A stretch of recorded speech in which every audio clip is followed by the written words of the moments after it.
Hey people that are interested in cats, the paranormal and things.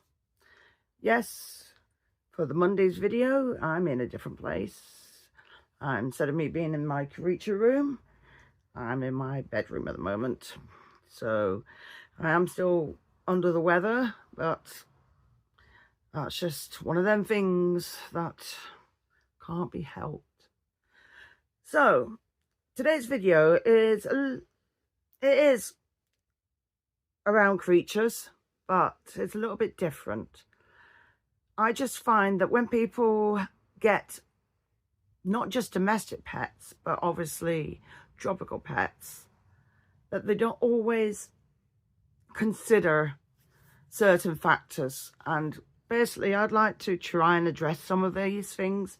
Fair enough, like I keep saying over and over and over and over again, I am no expert. So these are my thoughts only. But sometimes it can give you an idea what you should or can be doing when getting said animal, said creature. I'm just going to sit back a little bit. But I've been interested in animals all my life. And obviously I'm going to read off a bit of a list and obviously throw you up a couple of pictures as examples. But anyway, yeah, loved animals, interested in animals all my life. From the days of watching things on TV like Animal Planet, maybe watching a certain creature or vet programs, or you could watch somebody like David Attenborough when he was showing all the creatures, and you look at them and it's like, oh wow, wouldn't that be awesome to own? Fair enough, some of it is not feasible, like you couldn't exactly keep in your front room maybe an alligator, but some people try that and don't always go too well for them. Or even the venomous, without having a certain permits and licensing and hours that's required to actually keep that animal and to get to know the classification and what procedures is if you get bitten. So, you know, these are the factors you should think about, but not everybody thinks that long term. And that's where I think it becomes a bit of a problem when you're getting an animal. Now, even from a younger age, I always thought, if I'm getting this creature, these are the things that I've always looked at. And obviously, over the years, things have changed as more information becomes available. So I'm going to read out a couple of things, and then maybe it could help you determine in future what you need to do. Now, again, like I said, this is not gospel. This is what I do, and maybe it could help you consider this too. So, like I said, it may sound very, very basic, but when somebody buys or is given maybe an animal, or maybe where sometimes I've actually won a few creatures, you need to obviously consider you find out as much information as you can. Now, there's ways you can do that, and that is, now it's the internet. But years ago, when I first started, it was books or watching animal programs on the TV. Obviously, nowadays, things are a lot easier to get the information, where you can go on the internet, or you could ask people that you know that have got this creature, or they may know somebody that's got the said creature. Again, it can be your domestic animals, or it could be your tropical animals. So I know several people that own cats. I never owned a cat until at least a good 15 or less years ago. And I'd had them in the past, but I didn't know very much about them, because everybody's conception of having a cat is a cat should drink milk. No, they shouldn't, because cats, after a certain age, become lactose intolerant. And obviously it's not good for them. So basically what goes in one way comes out the other, which is a very, very smelly and not very nice, pleasant result. And then they say that mice like cheese, but not all mice like cheese at all. Some of them like other things like nuts and berries and other things. So sometimes it's better to try and research the animal that you've got. Now, I know plenty of people online, but what about beforehand? Now, beforehand, when I first got a tarantula, the information that I got was very, very basic. And obviously it was housing this creature. And obviously I put them up in various stages of tubs that I could get hold of, because at the end of the day, we find it easier to get enclosures for your snakes, for your tarantulas, for your other type of reptile or whatever creature, even for your cats, dogs. Just because you don't think they need a house, but sometimes for your domestic animals, you need to buy them toys, train them maybe, or find them something to relieve their stress out on, like cats, cat trees, places where they can use for their nails, to where they can release certain scents onto things. So when I got a tarantula, I could only find out basic things on the internet, or not on the internet, because the internet was in its very, very early stages, where I didn't even have a computer, but people could go on them, but they couldn't find out much. But it was mainly, if I remember, I was given information of top 10 biggest spiders and stuff like that. But a majority of it was, the internet has only in the last 10 years or so become really, really important in people's lives. Now, I watch quite a lot of channels, and it's not just channels with spiders and, you know, all the inverts basically, or with reptiles. I watch stuff with the domestic animals, obviously my cats. So this is where I find out information. No, not everybody gives the same information, because sometimes in different areas they have different laws or different ways of doing it, or we can't always get the things that we need for them. So whereas certain things I didn't know about cats that I know about now, you know, it's basically learning and picking up, right, well, I'll try this, I'll try that.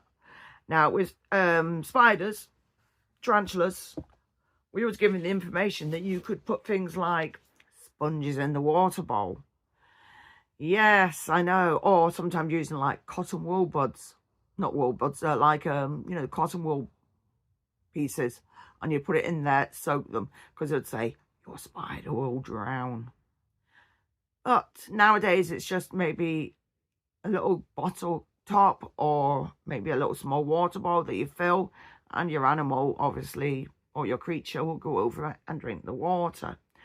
But on the other hand, certain true spiders, or like some things like the ladybird spiders, velvet spiders, you do not give them any sort of moisture at all, because at the end of the day it could kill them. So anyway, let's see. So anyway, these are the ways you can find out. Again, the internet, maybe friends, people that keep them. I always say never try and buy on impulse. As I was saying, never buy on impulse. Sometimes, yeah, you can buy that and you already have some sort of basic information on this animal, and it'll be like, oh, I was really, really needing, you know, I wanted this animal, blah, blah, blah. Then you can, yeah, that's fair enough. But sometimes you can buy an animal and then it'd be like, oh, how do I find out what to do now? So sometimes that can be a bit of a problem. But sometimes you can be lucky, and you know many people that have got this type of animal, and you know, then you know how to actually look after them. Anyway, where are we up to? But there are certain things you do need to consider when you buy said animal. Can you house the animal? For example, when you buy a certain type of reptile, sometimes you have to start small and then go on bigger. So, for example, when you buy a small snake, you may need to get a small enclosure, because if you suddenly get big, because of the type of with snakes, they have slender bodies especially when they're small, and they can squeeze out in gaps. Same with tarantulas. If you put them in an enclosure that's too big, you could either lose them, or they could maybe squeeze out in a gap. You just don't know. So you have to start off small and then gradually work up. So would you be able to house them? Because you've got to consider how fast they're going to grow. Some can grow slowly and some can grow exceptionally fast. Another example, in domestic cats, some can take maybe a year. One of my cats, in fact, he's not here at the moment. He's a domestic cat. He didn't stop growing at a year. He continued until he was about a year and a half, 2 years. No special breed, because his sister and, well, I suppose his brothers are a little bit bigger, but not as big as he is. But he is quite a tall cat. And then you can get things like Maine Coons. Some of them can continue growing up to 3 or 4 years old, and they grow absolutely huge. But then there's other animals on the non-domestic side, which is snakes. Certain snakes can grow to a certain size again, but have you considered how big they can get? Like, I've got ball pythons. They can grow to 5 to 6 foot. I have 2 males. Now, they were given to me, but I didn't know how big they actually get. But when people get things like Burmese pythons or reticulated pythons, you'll find some of these snakes are growing continuously throughout their lives. And some of them can grow maybe a foot at a time. I don't know. I don't really have the bigger size, but I do know they grow fast, and they grow to the extent that you would need quite a large amount of room. Because at the end of the day, a snake's insides are squashed into a smaller part of the body. So at the end of the day, they do need to stretch. Don't you love disturbances? Anyway, yeah, retics, flipping heck, go up to 20 odd foot at least. People don't consider this, and they're absolutely huge. And then there's, as well, there's certain snakes you shouldn't handle on your own anyway, because what happens if your so-called calm snake decides to turn on you? Who have you got there to help if you become if there's an emergency? So yeah, that's always something to consider. What other things? So tarantulas, people don't realize that tarantulas can live a long time. So certain ones can live, especially if it's a male, maybe 5, 6 years at least. But then on the other hand, they could go, especially females, when they're mature, 15, 20 years. People don't see that. I have a bearded dragon. They can live up to 15 years. Other reptiles, 20 years, 30 years. I was reading that certain parrots can live up to 80 plus years. In fact, I may throw in a picture down below. So these are things you've got to consider. Then,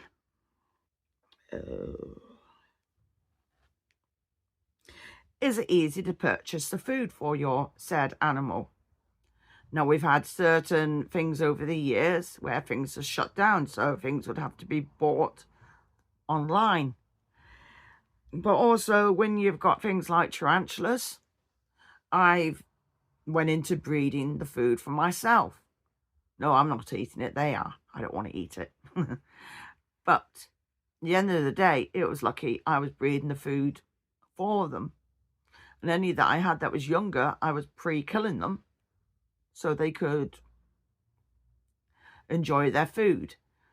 But with my cats, we found it harder because they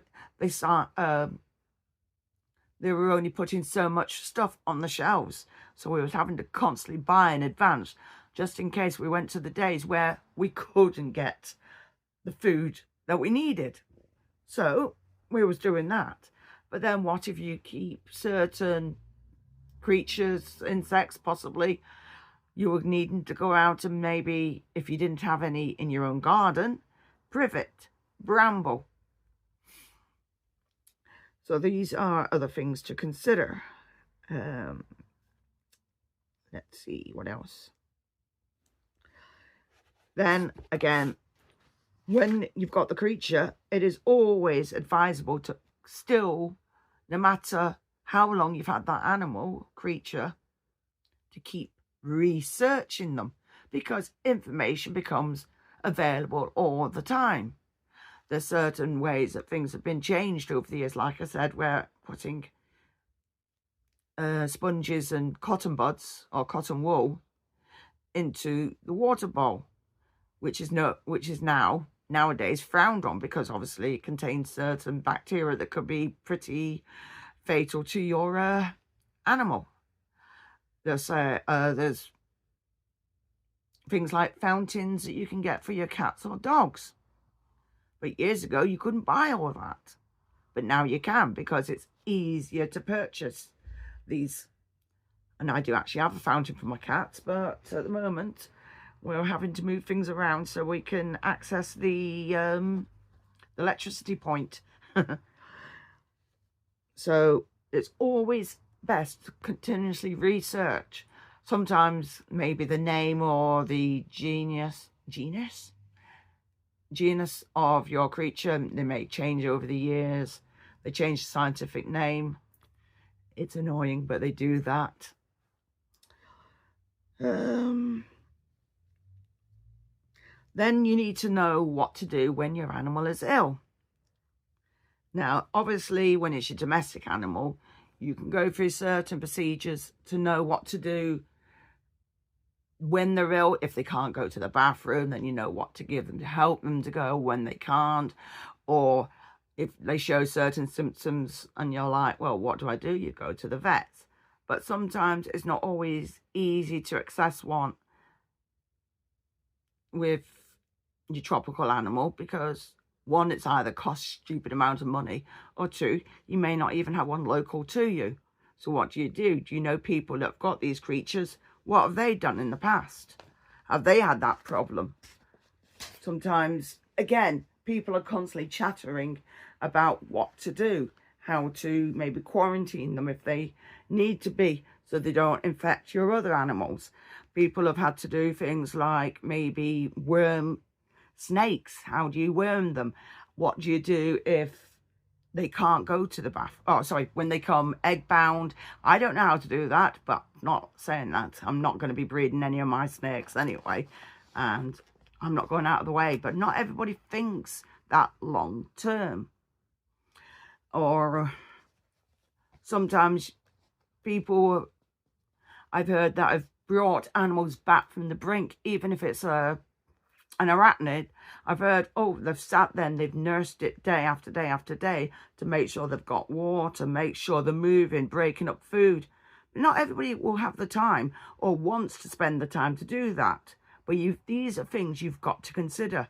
If you want and you love and you care for that animal, you're going to do everything you can to maintain and look after them. Are you prepared to do it?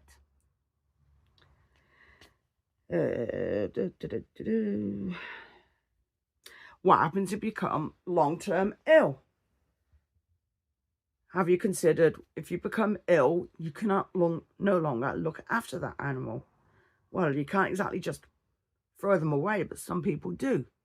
I've been reading everywhere where people have been just dumping their animals in a field or in a street or outside of vets. But at the end of the day, I find that is bad animal welfare. It's not always good. Sometimes it's just easier to ring around, or some people can put them on. We have on the internet that I've seen pre-loved. Maybe somebody can either have that animal for free, or you could give or sell them for a small fee, maybe towards for food for other animals. I don't know. Maybe you know somebody that keeps them and would be interested to take on the creature or animal that you've got. I have downstairs, I've got 2 rescue snakes and a rescue bearded dragon, and I've got a few tarantulas. So, you know, I was prepared to take them on. But if I was long-term ill, do I know other people who would take them? Well, hopefully I do. And I know who to contact. But what about you? Do you know?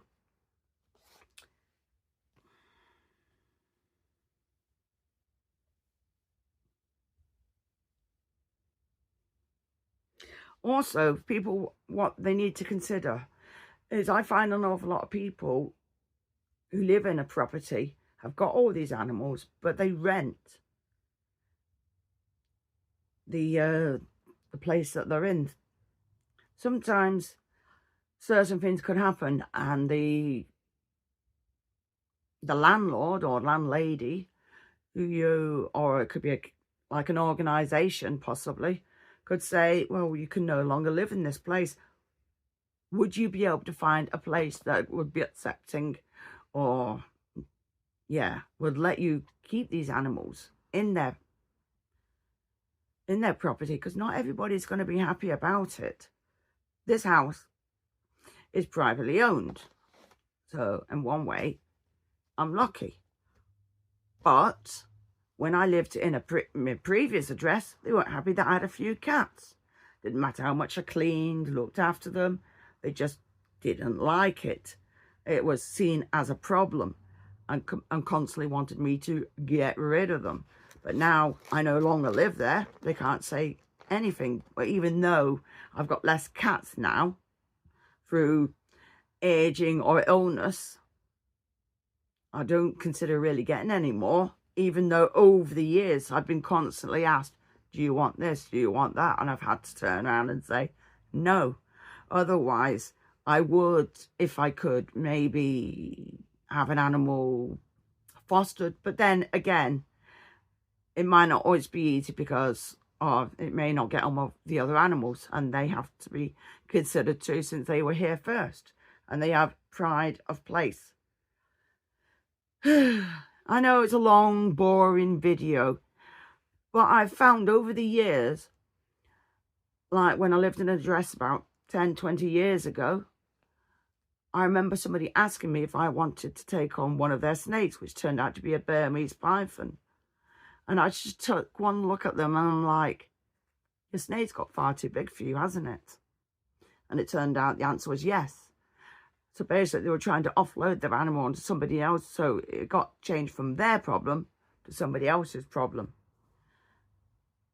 And not everybody, like I keep saying, thinks long term of what is needed for the animal that they've got. So I hope some of these give you a bit of an idea of when you want to have a type of domestic or non-domestic animal.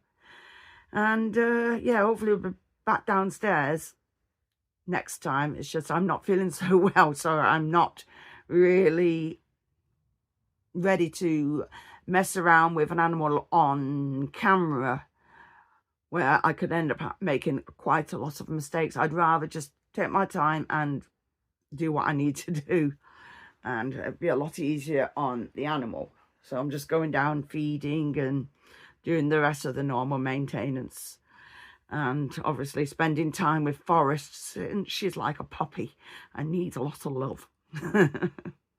Anyway, I hope you enjoyed this video. Please like, share and subscribe, and thank you for watching. Bye.